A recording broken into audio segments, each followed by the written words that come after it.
திருச்சிற்றம்பலம். உண்மையான செல்வம் எது என்று இந்த வீடியோவில் நாம் பார்க்க போகின்றோம். உண்மையான செல்வம் எது என்று கேட்டால்,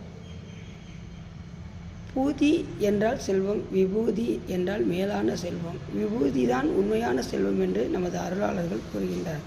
இந்த உலகத்தில் உள்ள செல்வமெல்லாம் செல்வம் அல்ல. அந்த செல்வமெல்லாம் ஒரு நாள் நம்மிடம் இருக்கும், மற்றொரு நாள் அது வேறொருடம் சென்றுவிடும்.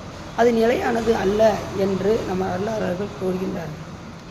இதை மாணிக்கவாசக பெருமான் கூட, பொய்யாய செல்வத்தை புக்கழுந்தி நாள்தோறும் மெய்யாய் கருதி கிடக்கின்றேனை ஆட்கொண்ட என் ஐயா, என் ஆரமுதே, என் அம்பளவா என்றவன் தன் செய்யார் மலரடிக்கே சென்றுதாய் கோத்தும்பி என்று கூட நமது மாணிக்கவாசக பெருமான் கூறுகின்றார்.